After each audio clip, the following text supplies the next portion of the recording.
toi, ça vient de nous. C'est un choix aussi, le bonheur. Clairement. Il y a des gens qui sont tout en bas qui se donnent à force de monter. Il y a des gens qui sont tout en bas qui se contentent d'être en bas.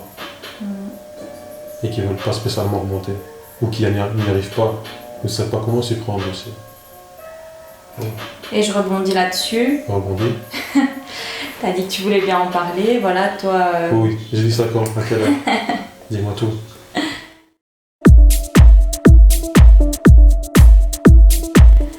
T'as vécu, entre guillemets, les addictions, l'addiction en tout cas à une substance. Ouais. On sait que voilà, quand on est dans... La substance, c'est une substance déjà. Voilà, une. C'est pour ça que je dis une addiction. Substance. Ouais. Je suis guéri maintenant. Je pense. Je pense que je suis guéri. Ouais. Rien que ça me... Je suis... On se donne la force. On sait que c'est pas quelque chose de facile. C'est vraiment complexe les addictions parce qu'en même temps c'est quelque chose qui nous détruit, qui est pas facile à vivre, qui change notre personne. Notre comportement, notre vision de faire, notre vision de voir, pardon, notre motivation. Ça impacte beaucoup de choses. Une fois que tu abandonnes tout ça, tu es un peu plus sur terre et tu te rends compte de plusieurs choses et tu es plus concentré surtout. Ouais. Et moi, je sais ce que je remarque chez moi. Je suis plus concentré à faire certaines choses. Et du coup, ça te rend plus épanoui parce que peut-être tu as plus d'estime de toi. Enfin, tu es un peu plus fier de toi, de pouvoir accomplir des choses, justement. Enfin, en tout cas, un peu plus de choses. D'avoir un but. Ouais. D'avoir la force d'agir. J'ai voté, du coup, ça fait. Dis-moi. D'avoir la force d'agir, peut-être que cette force tu l'avais pas quand tu étais dans l'addiction. Non, j'avais pas cette motivation surtout. Ouais. Tu te comptes quand tu es dans cette addiction, dans la bulle, ça te ralentit dans beaucoup de choses. Ouais, donc toi, c'est sympa, c'est bien, c'est cool, mais ça te ralentit pas mal. Il n'y a que les gens riches qui peuvent se permettre de fumer de la beuh et de ne pas avoir de soucis. Quoique. Tu penses que c'est question d'argent? Je pense que Snoop Dogg est très heureux avec la beuh. Je sais pas. Je pense que oui. Il doit avoir aussi ses bars. Je ne l'ai pas encore demandé. Parce que c'est un ressenti et que si ça bouffe ta motivation, ça bouffe plein de choses. Maintenant, peut-être que des gens sous addiction arrivent quand même à faire certaines choses, mais ça t'éloigne quand même du vrai. Ouais. Mais en parlant de la beuh, ça peut te faire des trucs incroyables aussi.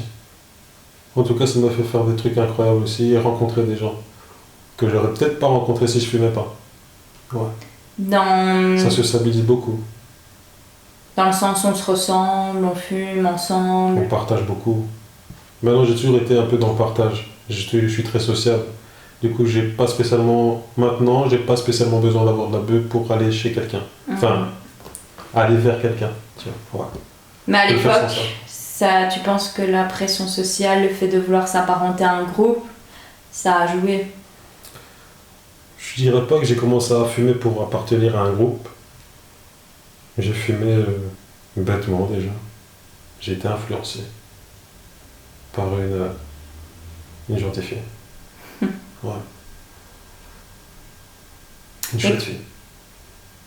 Ouais. Et c'est ça qui t'a mis dedans, donc tu penses que tout est parti de là? Ma première fumette est partie de là. Parce que tu voulais lui ressembler, tu voulais rentrer dans... J'ai fait semblant que je fumais déjà. Je me souviens encore. Alors que je fumais pas. Ouais. Et, parce que c'était cool, parce que tu voulais... Ouais, puis j'ai kiffé le moment, j'ai kiffé la vibe. Et puis ouais, c'était le truc qui nous connectait, on va dire. Ouais. T'aurais pas eu la même connexion sans ça? Je sais pas, peut-être. Ouais, non, je saurais pas te répondre à ça. T'avais quel âge à l'époque? J'ai commencé à fumer à 18 ans. J'en ai 32. Et je viens d'arrêter. Ça fait 14 ans de fumette. Intense. qu'est-ce qui, mis à part cette fille, qu'est-ce qui a fait que tu as continué? La substance, l'addiction à la substance, l'habitude? L'habitude, et s'il y a certaines choses qui te paraissent encore mieux avec la bœuf, comme la musique, la bouffe, le sexe, la créativité. Ouais. Il y a comme une espèce de magie qui opère une fois que tu as absorbé cette substance. Ouais. Tu penses que c'est réellement l'effet que ça fait ou c'est une illusion? C'est réel. Ouais. C'est ça aussi qui est dur de s'en défaire, quoi. Tu te dis, j'aurais plus ce même état d'esprit. Ouais. Ben maintenant ça va, j'arrive à apprécier ce que je bouffe, j'apprécie la musique que je fais.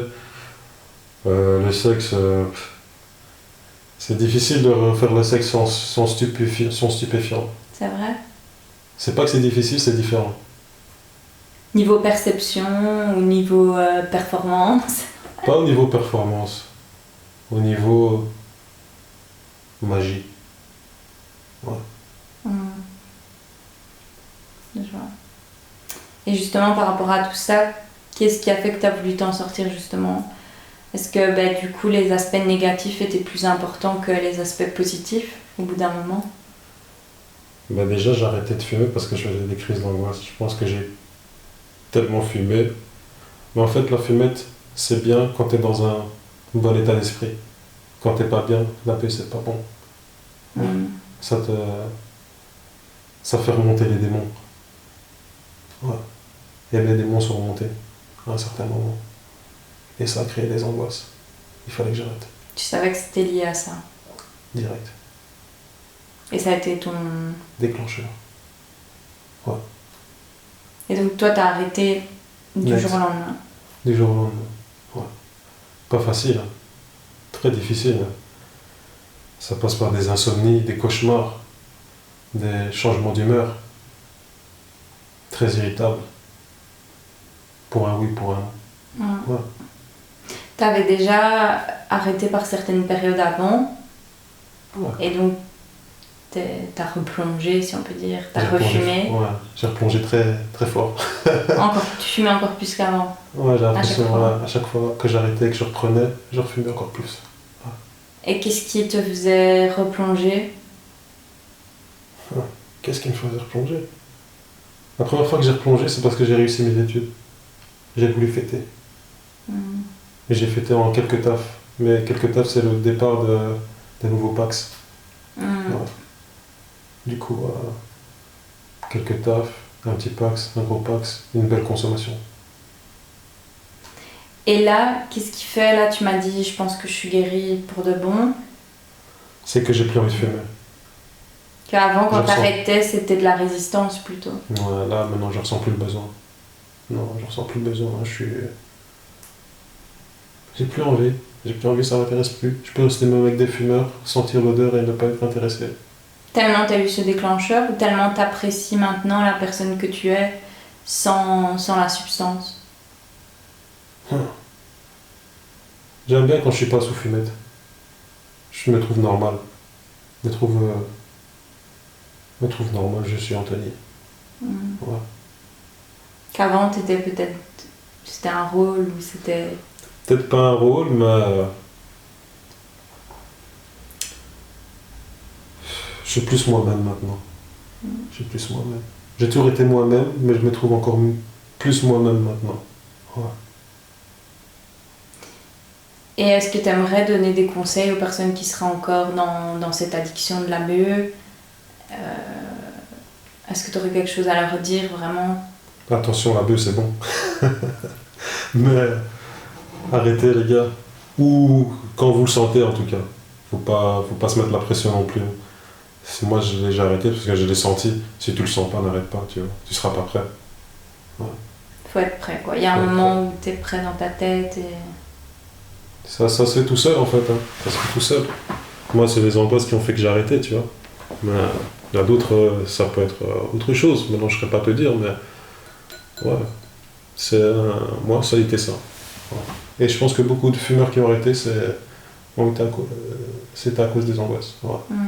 Ouais. Angoisse. Maintenant, ça a été un élément déclencheur.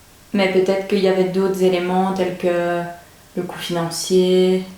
Ça coûte un bras hein, quand tu consommes bien. Ça coûte ça.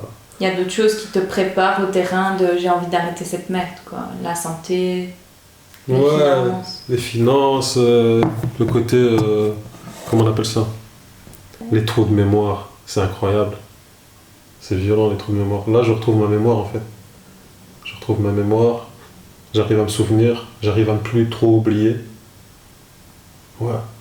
Plus concentré surtout. Plus réactif. Plus vif. Ouais. Tu te sens mieux dans tout, quoi. Dans tout. C'est bien.